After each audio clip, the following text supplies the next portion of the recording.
Digital exclusive. This is Durga. 2026లో భారతదేశం పాకిస్తాన్ల మధ్య యుద్ధం జరగబోతోందా? కాశ్మీర్లో ఉగ్రవాద కార్యకలాపాలే యుద్ధానికి కారణాలవుతాయా? ఎస్, ఇండియా పాకిస్తాన్ల మధ్య మాత్రమే కాదని పలు దేశాల మధ్య యుద్ధం జరగనుందని అమెరికా థింక్ ట్యాంక్ పేర్కొనడంతో భారత్తో సహా పలు దేశాలు ఆయుధాల కొనుగోలు జోరుగా సాగిస్తున్నాయి. భారత్, పాకిస్తాన్ దేశాలు కూడా ఆయుధాల కొనుగోలు పెంచేశాయి. గత యుద్ధాలతో పోలిస్తే భారత్దే పైచేయి కావటం, పాక్ను ఈజీగా ఎదుర్కోగలమనే ధీమాతో భారత్ సిద్ధంగా ఉంది. భారత్, పాకుల మధ్య ఇప్పటివరకు 5 సార్లు యుద్ధం జరిగింది. ప్రతిసారి భారత్ గెలవగా 5 సార్లు కూడా పాకిస్తాన్ ఓటమిని చవిచూసింది. 2026లో భారతదేశం, పాకిస్తాన్ మధ్య 6వసారి కూడా యుద్ధం జరుగుతుందని అమెరికాకు చెందిన ప్రధాన think tank council on foreign relations జోస్యం చెప్పింది. కాశ్మీర్లో ఉగ్రవాద కార్యకలాపాలు పెరగటం వల్ల ఇరు దేశాల మధ్య ఘర్షణ జరిగి అది యుద్ధానికి దారితీస్తుందని హెచ్చరించారు. అయితే భారత్, పాకిస్తాన్ మధ్య యుద్ధం తలెత్తితే అది అమెరికా ప్రయోజనాలను కూడా దెబ్బతీస్తుందని నివేదికలో పేర్కొన్నారు.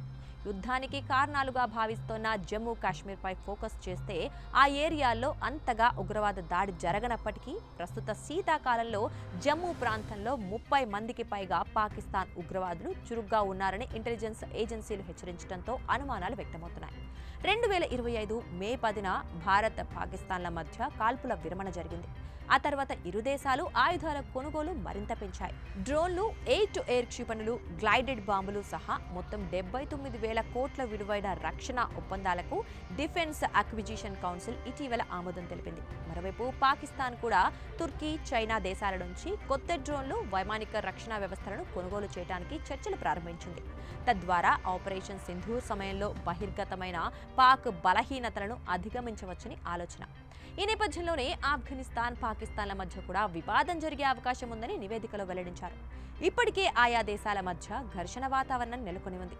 2026లో పాకిస్తాన్, ఆఫ్ఘనిస్తాన్ల మధ్య సాయుధ పోరు కూడా జరిగే అవకాశం ఉంది. గత అక్టోబర్లో 2600 కిలోమీటర్ల పొడవైన డ్యూరాండ్ రేఖపై పాకిస్తాన్, తాలిబాన్ల పాలనలో ఉన్న ఆఫ్ఘనిస్తాన్ మధ్య భీకర ఘర్షణలు జరిగాయి. ఇరు దేశాల సైన్యాలు పలు ప్రాంతాల్లో ఒకరిపై ఒకరు కాల్పులు జరిపి సరిహద్దు పోస్టులను ధ్వంసం చేశాయని పేర్కొన్నారు. దీంతో ఇరు దేశాల మధ్య సంబంధాలు, వాణిజ్యం తీవ్రంగా దెబ్బతిన్నాయి. అమెరికా విదేశాంగ విధాన నిపుణుల సర్వే ఆధారంగా ఈ సిఎఫ్ఆర్ నివేదిక తయారైంది.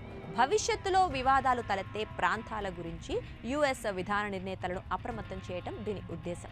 సంఘర్షణలు ఎక్కడ సంభవించే అవకాశం ఉంది, దాని ప్రభావం ఎంత తీవ్రంగా ఉంటుందో అర్థం చేసుకోవడానికి నివేదికలో వెల్లడైన సంఘర్షణలను టైర్ 1, టైర్ 2, టైర్ 3 అనే 3 వర్గాలుగా విభజించింది. రాబోయే సంవత్సరాల్లో దక్షిణాసియా మరోసారి ప్రధాన భౌగోళిక రాజకీయ ఉద్రిక్తతలకు కేంద్రంగా మారుతుందని కూడా నివేదిక సూచిస్తోంది. ఆయా యుద్ధాలు సంభవిస్తే భారత్, పాకిస్తాన్, ఆఫ్ఘనిస్తాన్లలో వివిధ రంగాలు క్షీణించే ప్రమాదం ఉందని కూడా పేర్కొన్నారు. ఇక ఈ యుద్ధాల ప్రస్తావనతో పాటు రష్యా, ఉక్రెయిన్ యుద్ధానికి అవకాశాలున్నాయని నివేదికలో పేర్కొన్నారు.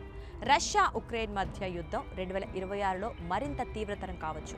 2 దేశాలు ఒకరి నగరాలు, మౌలిక సదుపాయాలకు సంబంధించి మరొకరు దాడులను పెంచవచ్చు. ఇది ఐరోపా భద్రతపై పెద్ద ప్రభావాన్ని చూపుతుంది. ఇదే జరిగితే అమెరికా ప్రత్యక్షంగా జోక్యం చేసుకునే అవకాశం ఉంది. గాజా మరియు వెస్ట్ బ్యాంక్లో కూడా హింస చెలరేగే అవకాశం ఉంది. గాజా స్ట్రిప్, వెస్ట్ బ్యాంక్లో ఇజ్రాయెల్, పాలస్తీనియన్ల మధ్య వివాదం పెరిగే అవకాశం ఉంది. హమాస్, ఇజ్రాయెల్ సైన్యం మధ్య ఘర్షణ వాతావరణంతో మానవ హక్కులకు భంగం కలిగితే మొత్తం మధ్యప్రాచ్యం ప్రమాదంలో పడే అవకాశం ఉంది. తైవాన్పై చైనా పెంచుతున్న ఒత్తిడి 2026లో పెద్ద సైనిక సంక్షోభంగా రూపాంతరం చెందే అవకాశం ఉంది. నివేదిక ప్రకారం ఈ ఘర్షణ యుఎస్, దాని మిత్ర దేశాలను నేరుగా యుద్ధంలోకి లాగే అవకాశం ఉంది. ఇరాన్, ఇజ్రాయెల్ మధ్య కూడా ఘర్షణ జరిగే అవకాశం ఉంది. ఇరాన్ అణు కార్యక్రమం, దానికి మద్దతిచ్చే సంస్థలు కలిసి ఇజ్రాయెల్తో ప్రత్యక్ష యుద్ధానికి దారితీసే అవకాశం ఉంది. సిఎఫ్ఆర్ ప్రకారం ఇటువంటి సంఘర్షణ మొత్తం మధ్యప్రాచ్యాన్ని యుద్ధం మంటల్లో ముంచెత్తడంతో పాటు యుఎస్ ప్రయోజనాలకు తీవ్రమైన నష్టాన్ని కలిగిస్తుందని అంచనా వేశారు. ఇంతటి భవిష్యవాణి గురించి చెప్పిన సిఎఫ్ఆర్ గురించి ఇప్పుడు మనం తెలుసుకుందాం. సిఎఫ్ఆర్ అంటే కౌన్సిల్ ఆన్ ఫారిన్ రిలేషన్స్. అమెరికాలో ఒక ప్రముఖ మరియు ప్రభావవంతమైన థింక్ ట్యాంక్. ఇది 1921 సంవత్సరంలో స్థాపించబడింది. ఈ సంస్థ అమెరికా విదేశాంగ విధానం, జాతీయ భద్రత, అంతర్జాతీయ సంబంధాలపై పరిశోధనలు నిర్వహించి నివేదికలను విడుదల చేస్తుంది. సిఎఫ్ఆర్లో మాజీ దౌత్యవేత్తలు, సైనిక అధికారులు, ప్రొఫెసర్లు మరియు విధాన నిపుణులు ఉంటారు. ఈ థింక్ ట్యాంక్ నివేదికలు, సూచనలు అమెరికా ప్రభుత్వం, వైట్ హౌస్, కాంగ్రెస్ విధానాలపై కూడా ప్రభావం చూపుతాయి. ఈ థింక్ ట్యాంక్ ప్రపంచవ్యాప్తంగా సంక్షోభాలు, యుద్ధాలు మరియు భౌగోళిక రాజకీయ పరిస్థితులను మరియు భవిష్యత్తు అవకాశాల గురించి యుద్ధాలను అంచనా వేస్తుంది. ఈ థింక్ ట్యాంక్ ప్రపంచవ్యాప్తంగా సంక్షోభాలు, యుద్ధాలు మరియు భౌగోళిక రాజకీయ పరిస్థితులను మరియు భవిష్యత్తు యుద్ధ అవకాశాల గురించి అంచనా వేస్తుంది.